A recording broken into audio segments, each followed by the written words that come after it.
Luck, fate, fortune. Every gambler thinks they can beat the odds, but it's important to choose the right playing table because often the odds are the weapon. And as any gambler knows, whether you like it or not, the house always wins. Hello and welcome back to Brewer's Bastion, where every week we bring you a new homebrew monster ready to deal out some chaos at your table. Today, we're taking a seat at an Infernal card table to meet the Dealer, a devil who doesn't fight with claws or flames, but with temptations, risks, and your own players' poor decisions.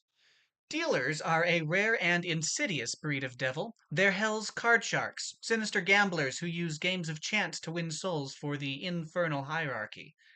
In the mortal realms, they appear as impeccably dressed humanoids, flawless, unnervingly perfect, with eyes that shimmer like molten gold. In their hands, they shuffle decks of razor edged infernal cards, each card humming with the tempting promise of risk and reward. Unlike other devils, a dealer does not need to threaten or intimidate. They invite. They set up a game, dice, cards, coin flip, and let mortals choose their own ruin. The first deal always feels lucky. Close victory, a stroke of fortune, but every roll, every bet fuels the dealer's influence and draws the victim's soul a little closer to hell's ledgers. In infernal society, dealers occupy a strange middle ground. They're not soldiers, they're not commanders, they're brokers, the kind of devils that make archdevils rich without spilling a drop of blood. So, when a well dressed stranger offers your party a friendly wager, be careful. You're not just gambling with gold, you're gambling with your eternity. Now, let's look at how this thing actually plays out at the table.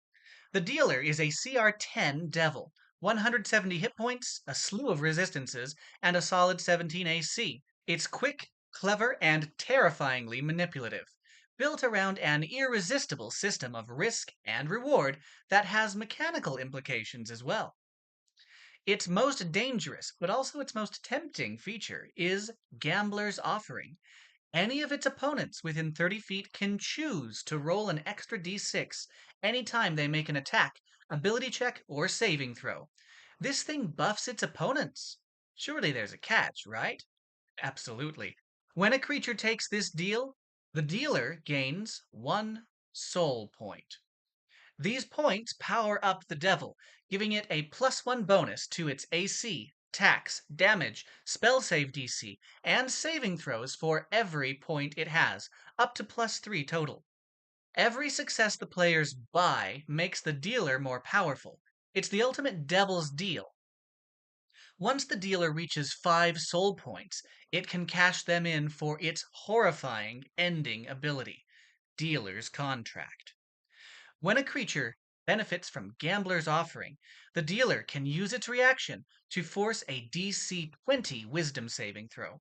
Fail it, and your soul is instantly torn free. You die on the spot, and resurrection is off the table unless someone casts Wish. That's not just a mechanic, that's a campaign moment, and perhaps even a moment that will set up an entire story arc dedicated to rescuing your fallen comrade's soul from its eternal servitude. But that's not where the flavor ends. The dealer's razor cards deal both slashing and psychic damage, perfect for that mix of precision and mental strain. It can also use Soul Ante, a special recharge ability that literally forces a gamble.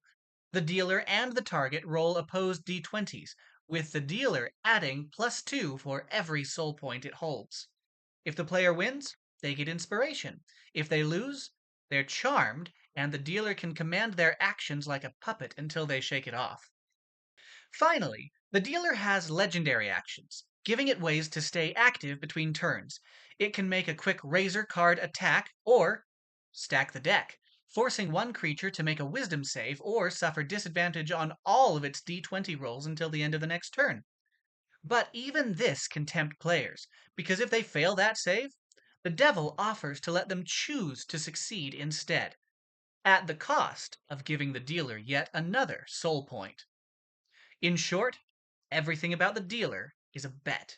Every roll feels like a choice, and the consequences of those choices become apparent only when one of the players is wiped off the material plane permanently.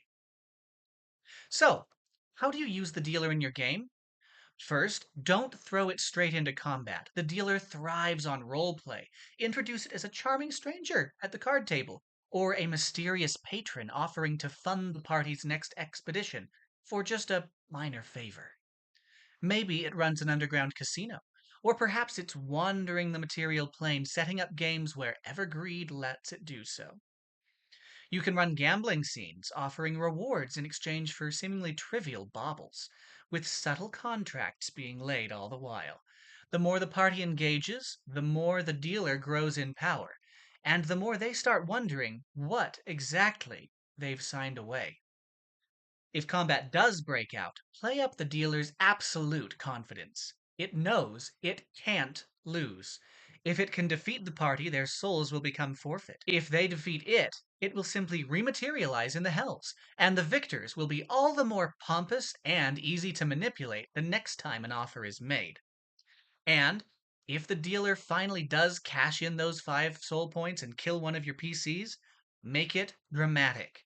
A flash of hellfire, a golden card spinning in the air, and one party member's body collapsing, lifeless, their soul dragged screaming into the card, which then disappears into the hells.